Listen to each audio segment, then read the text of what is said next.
हमारे प्रधानमंत्री नरेंद्र मोदी की अनपढ़ ही खीखी वाली विदेश नीति, एक ही खीखी जबरन गले पड़ो वाली जो विदेश नीति है, उसके कारण से आज भारत अलग थलग पड़ गया है। अगर कहीं कोई संकट है, कहीं कोई समस्या है, तो लोग समाधान के लिए भारत को याद करते हैं। अगर आप देसी भाषा में कहें तो बड़े गांवों की लड़ाई के अंदर एक नंगले का सरपंच ठोंडा बन गया। जो एक आतंकी देश है, जो अपने देश के अंदर प्रशिक्षण शिविर देता है आतंकवादियों को, पाकिस्तान, वो शांति दूत बन गया। इसके पीछे की वजह क्या है? पूरी दुनिया में हमारे प्रिय प्रधानमंत्री श्रीमान नरेंद्र मोदी जी ने भारत का सम्मान बढ़ाने का काम देश के प्रधानमंत्री नरेंद्र मोदी जी ने किया है। जो सीज फायर हुआ और उसमें भारत की भूमिका क्या रही, तमाम क्वेश्चन मार्क हैं। खाड़ी देशों और इजराइल के अंदर मिसाइल हमलों का अलर्ट अभी जारी हैं।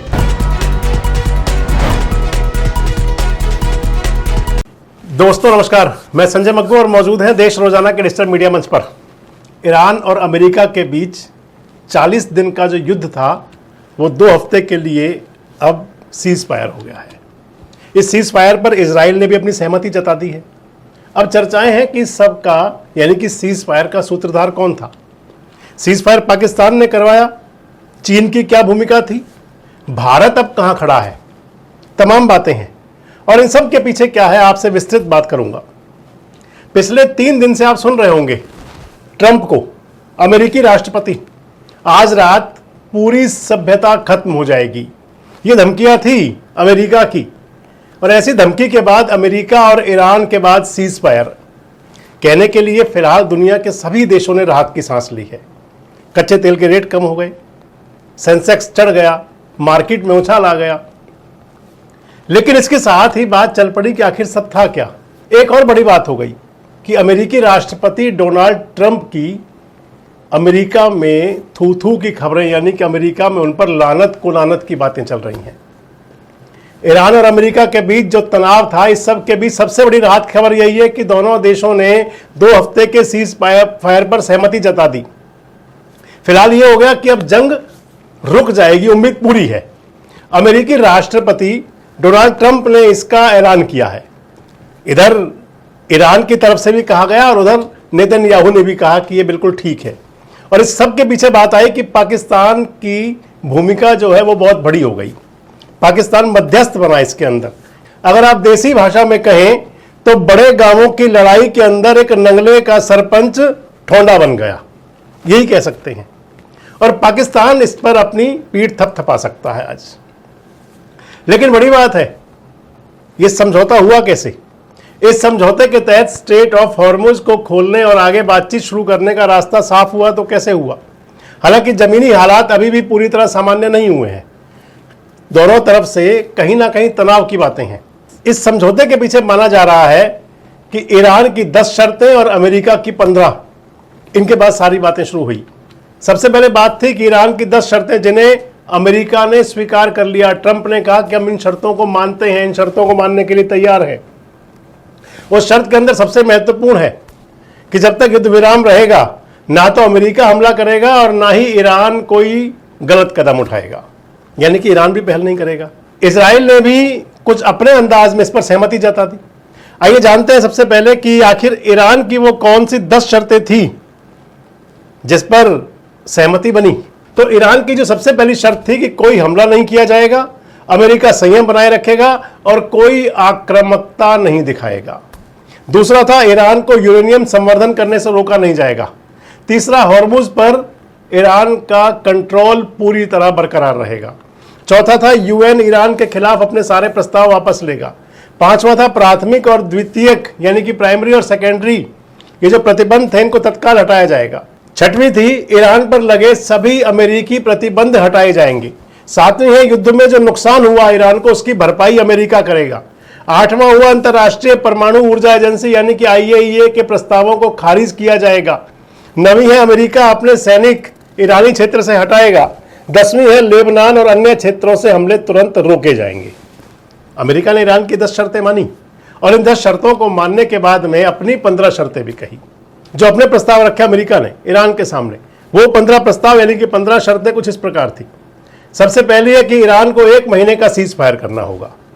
दूसरा, अमेरिका कह रहा है कि ईरान को अपने परमाणु कार्यक्रम को लगभग खत्म करना होगा। तीसरा, अमेरिका की मांग है कि ईरान को यूरेनियम संवर्धन रोकना होगा।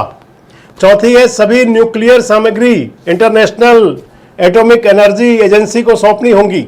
पांचवी शर्त है कि नतांज, फोर्डो और इस्फहान जैसे प्रमुख केंद्र नष्ट करने होंगे। छठवीं है IAEA को देश के अंदर जांच करने की आजादी देनी होगी। सातवीं है ईरान को अपनी प्रॉक्सी रणनीति छोड़नी पड़ेगी, हमास जैसे संगठनों से रिश्ते खत्म करने होंगे। आठवीं है क्षेत्र में फंडिंग और हथियार सप्लाई पूरी तरह रोकनी होगी। नवीं है स्ट्रेट ऑफ हॉर्मुज को अंतर्राष्ट्रीय जहाजों के लिए खुला रखना होगा। 10वीं है मिसाइल प्रोग्राम पर बाद में बातचीत के तहत संख्या और रेंज पर सीमाएं लगेंगी। 11वीं है ईरान की सैन्य क्षमता सिर्फ आत्मरक्षा तक सीमित रहे। 12वां है ईरान पर लगे सभी आर्थिक प्रतिबंध हटाए जाएं। 13वीं है ब्यूस्टर न्यूरन पावर प्लांट जैसे सिविल न्यूक्लियर प्रोजेक्ट में अंतर्राष्ट्रीय मदद हो। 14वीं है स्नैपबैक यानी अचानक प्रतिबंध वापस लगाने की व्यवस्था खत्म होगी। और 15वां है कि ईरान ये गारंटी देगा कि भविष्य में वो परमाणु हथियार नहीं बनाएगा, इसकी गारंटी देनी होगी औपचारिक।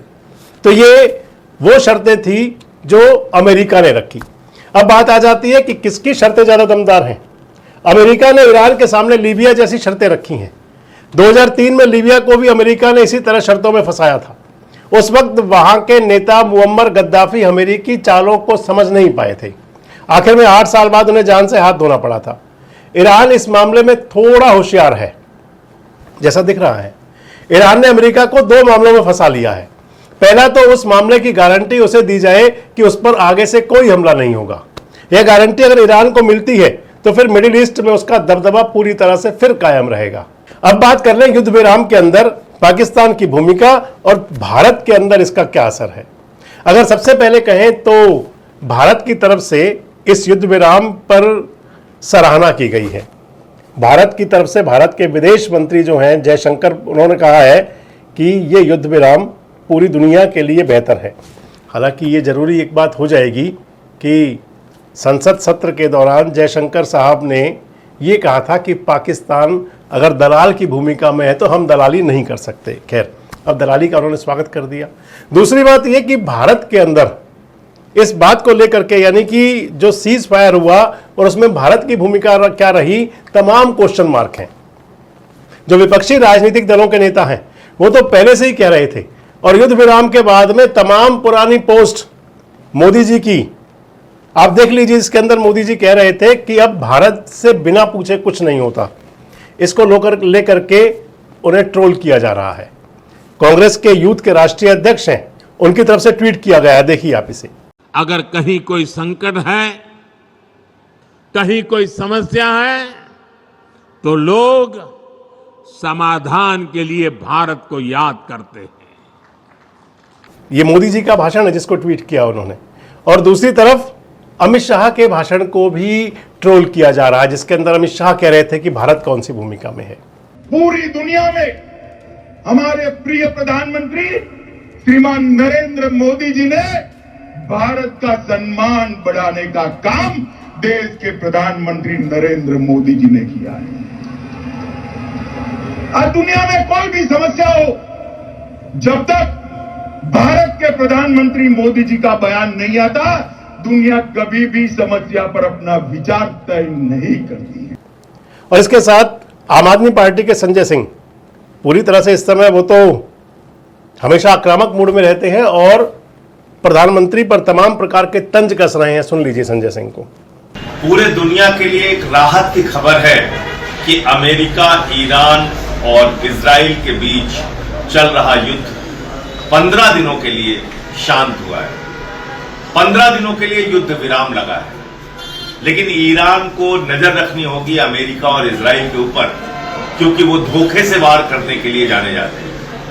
तो क्या 15 दिन के बाद फिर वैसी परिस्थितियां पैदा हो सकती हैं? इसके बारे में ईरान को सावधान रहना चाहिए। दूसरी बात, इस पूरे शांति समझौते में, इस पूरी बातचीत में कौन सा देश उभर के सामने आया? जो एक आतंकी देश है, जो अपने देश के अंदर प्रशिक्षण शिविर देता है आतंकवादियों को पाकिस्तान, वो शांति दूत बन गया। इसके पीछे की वजह क्या है? हमारे प्रधानमंत्री नरेंद्र मोदी की अनपढ़ ही खीखी वाली विदेश नीति, एक ही खीखी जबरन गले पड़ो वाली जो विदेश नीति है, उसके कारण से आज भारत अलग थलग पड़ गया है। अमेरिका ने आपका अच्छा उल्लू बनाया मोदी। पहले आपको इजराइल भेज दिया, वहां आप 2 दिन पहले गए और मेडल पहन के आ गए, और उसके बाद ईरान के ऊपर हमला कर दिया। क्यों आप भारत की प्रतिष्ठा को दुनिया में गिराने का काम कर रहे हैं? यह सवाल देश आपसे पूछ रहा है। क्यों आप ऐसे काम कर रहे हैं जिससे देश की प्रतिष्ठा गिरे?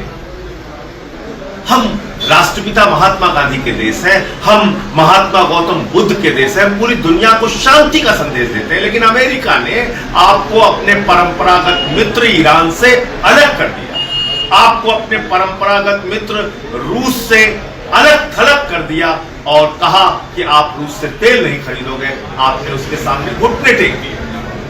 ये क्यों कर रहे हैं प्रधानमंत्री? ये इसलिए कर रहे हैं कि उनका दोस्त अडानी भ्रष्टाचार के मामले में अमेरिका में फंसा हुआ है। उनके 2 और करीबी एप्स्टीन फाइल्स में फंसे हुए हैं, और इजराइल के माध्यम से हिंदुस्तान में अपने विपक्षी लोगों के ऊपर नजर रखने के लिए या जानकारी इकट्ठा करने के लिए पेगासस का इस्तेमाल करते हैं नरेंद्र मोदी। इसलिए इजराइल की हर बात को मानने के लिए तैयार हो जाए। अरे आप हमसे लड़िए ना, विपक्ष के लोगों से जितना लड़ना है लड़िए, लेकिन देश के प्रतिष्ठा को चोट मत पहुंचाइए। आज एक आतंकी देश वो शांति दूत बना हुआ है, और जिस देश ने पूरी दुनिया को शांति का संदेश दिया, आपकी गलत नीतियों के कारण नरेंद्र मोदी जी, आपकी अनपढ़ ही खीखी और जबरन गले पड़ो की विदेश नीति ने भारत को आज अलग थलग कर दिया।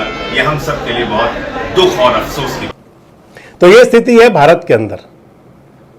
सरकार की तरफ से कोई विशेष इसके अंदर कोई नई बात नहीं आ रही। अब बात आ जाती है कि युद्ध विराम में पाकिस्तान की भूमिका आखिर रही क्या। आज अमेरिकी राष्ट्रपति डोनाल्ड ट्रंप ने जब ट्वीट किया और प्रेस के लिए ब्रीफ किया, तो उसमें उन्होंने कहा कि इस युद्ध विराम में पाकिस्तान की सबसे अहम भूमिका रही है। रिपोर्ट्स के मुताबिक पाकिस्तान के प्रधानमंत्री शहबाज शरीफ और पाकिस्तान के सेना प्रमुख आसिम मुनीर ने ट्रंप से सीधे बात की और युद्ध विराम करने के लिए कहा। वही अंदाज जैसे ट्रंप कहते थे मैंने कहा, तो इधर आज बताया जा रहा है शहबाज शरीफ और आसिम मुनीर ने कहा। इस पर विचार किया ट्रंप ने, बताते हैं, और सीज फायर का ऐलान कर दिया। ईरान की तरफ से भी वहां के जो विदेश मंत्री हैं सैयद अब्बास अरागची ने सीज फायर पर मोहर लगा दी। अब कह सकते हैं कि पाकिस्तान, जिसे अभी तक बहुत छोटा निचले दर्जे का देश माना जाता था, कहा भी जाता था, आतंक की पाठशाला कहा जाता था, अगर हम कहें तो पाकिस्तान को भूखे नंगे की श्रेणी में रखा जाता था, आज पाकिस्तान जो है इस मामले में जरूर कहीं बाजी मार गया। अब रिपोर्ट्स के मुताबिक जो देखें तो फिर चीन ने भी सीधे तौर पर पाकिस्तान का साथ दिया है। चीन सीधे तौर पर सामने नहीं आया क्योंकि और बैकडोर से डिप्लोमेसी का रास्ता उसने चुना और पाकिस्तान जैसे देशों को आगे किया। इसके साथ साथ पाकिस्तान, तुर्की और मिस्र जैसे देशों के जरिए ईरान पर युद्ध विराम का दबाव भी बनाया गया, ये चीन की तरफ से था। अब बात आ जाती है कि इस सीज फायर में आगे क्या।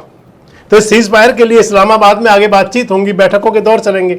सीज फायर के लिए दोनों देशों यानी कि तीनों देशों के बीच में, खासकर इजराइल, अमेरिका और ईरान, बातचीत का रास्ता खुल गया है। पाकिस्तान की राजधानी इस्लामाबाद में अब संभावना है कि 10 अप्रैल को दोनों पक्षों के बीच वार्ता शुरू हो सकती है।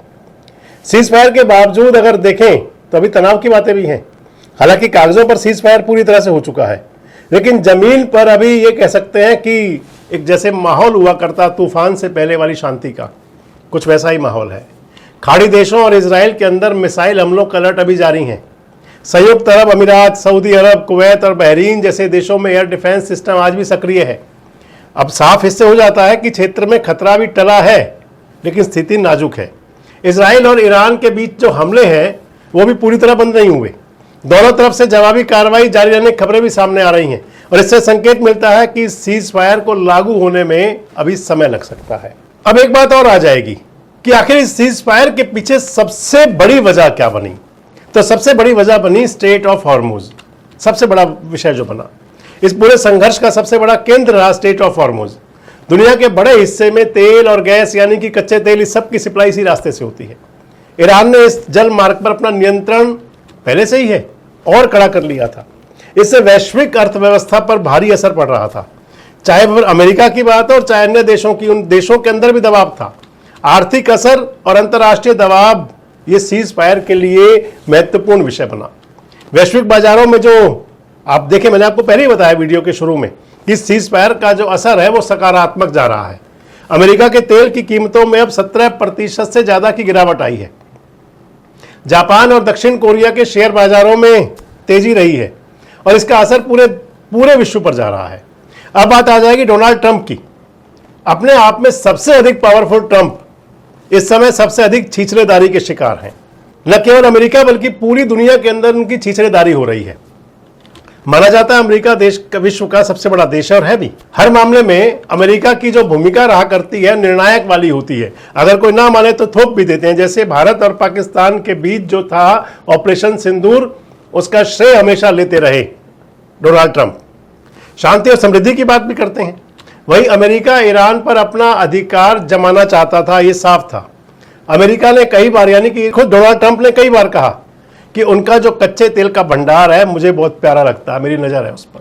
इसके लिए ईरान पर हमले हो रहे थे। इस वजह से अमेरिका में विपक्षी पार्टी से छोड़िए, उनकी खुद की पार्टी के जो नेता हैं, डेमोक्रेटिक पार्टी उनकी है, उनके नेता और सांसद अब उनके विरोध में सड़कों पर हैं। अमेरिका की जनता में ट्रंप की नीतियों का विरोध हो रहा है। अचानक युद्ध से पीछे हटना ये देश की नाक कटने जैसा है, अमेरिका के लोग कह रहे हैं। यहां तक कि अमेरिका में उन्हें राष्ट्रपति पद से हटाए जाने की बात भी कही जा रही है। अब बात आ जाएगी ईरान की। तो ईरान के बाद, इस सीज फायर के बाद तनाव और खुशी, इसका दोनों का मिला जुला असर है। सीज फायर के ऐलान के बाद ईरानी जनता एक तरफ जश्न मना रही है, वहीं दूसरी तरफ कुछ लोग इसका विरोध भी कर रहे हैं। पुरुषों के साथ साथ महिलाएं भी हथियार उठा करके सड़कों पर उतरी हैं। डोनाल्ड ट्रंप पर कई तरह के मीम बनाए जा रहे हैं। डोनाल्ड ट्रंप को डरपोक बताया जा रहा है। ईरानी देवता से के आगे ट्रंप घुटनों के बल पर बैठे हुए दिखाए जा रहे हैं। अब बात भारत सरकार की। भारत सरकार ने इस सीज फायर पर अपनी प्रतिक्रिया दी है। अमेरिका और ईरान के बीच युद्ध विराम पर भारत ने सकारात्मक प्रतिक्रिया देते हुए इस कदम का स्वागत किया है। विदेश मंत्रालय ने तनाव कम करने, बातचीत और कूटनीति के जरिए शांति बहाली पर जोर दिया है, क्योंकि यह संघर्ष ऊर्जा आपूर्ति और वैश्विक व्यापार को प्रभावित कर रहा था। हालांकि अब जब भारत को अमेरिका और ईरान के बीच तनाव को कम करने में मध्यस्थता करने की कहा गया था, विदेश मंत्री एस जयशंकर ने, आपको ध्यान होगा, मार्च 2026 सर्वदलीय बैठक हो रही थी। इस बैठक के दौरान जयशंकर साहब ने पाकिस्तान की तरफ इशारा करते हुए कहा था कि हम पाकिस्तान की तरह दलाल देश नहीं है। उन्होंने स्पष्ट किया कि भारत मध्यस्थता के खेल में नहीं पड़ता और ना ही किसी दूसरे देश के लिए मध्यस्थ की भूमिका निभाता है। और अब एक नजर इजराइल की प्रतिक्रिया पर भी रही। इजराइल ने अमेरिकी राष्ट्रपति डोनाल्ड ट्रंप के युद्ध विराम के फैसले का समर्थन तो किया है, लेकिन यह भी साफ कर दिया है कि यह लेबनान पर लागू नहीं होगा। इजरायली सरकार ने दक्षिण लेबनान के एक शहर के लिए नया निकासी आदेश जारी किया है। यह संकेत देता है कि वहां सैन्य अभियान अभी जारी रह सकता है।